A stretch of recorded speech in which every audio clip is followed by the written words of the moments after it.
From VOA Learning English, this is the Economics Report in Special English.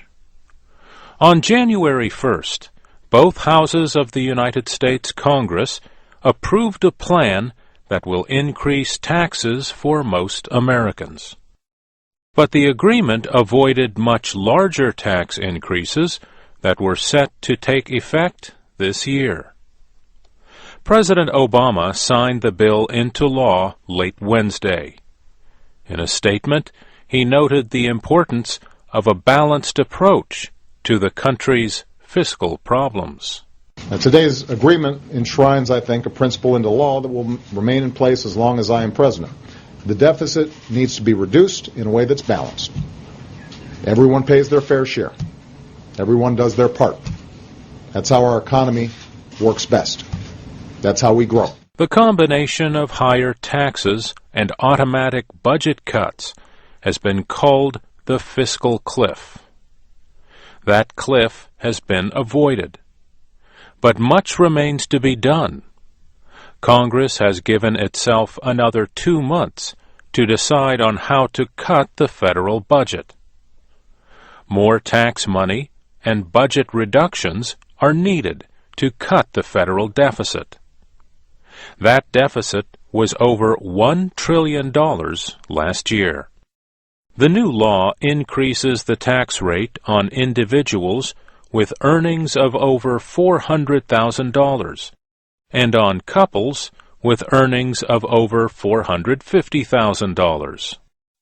All working Americans will have some kind of tax increase. This is because the share of Social Security taxes paid by employees will return to 2010 levels, an increase from last year of 2%. But the largest part of the tax increase will affect those with a lot of investment income and those with very high wages. Taxes on investment gains and dividends, payments from some kinds of securities, will increase. Also, the top income tax rate will go to 39.5% from 35%. Overall, the effect of the law is simple. It will be the first major tax increase in 20 years. But the new law means only half of the deficit question has been answered. Taxes provide revenue to finance government operations.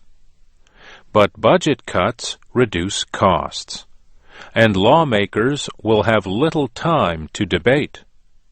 The federal government has reached its legal debt limit. That is the borrowing limit set by Congress for the government. Congress will have to raise the debt ceiling by late February. That will be the job of the 113th Congress, which was seated on Thursday. In addition, lawmakers will have to make difficult budget decisions by March 1st. On that date, big automatic budget cuts, or sequestration, is set to take place across the federal government.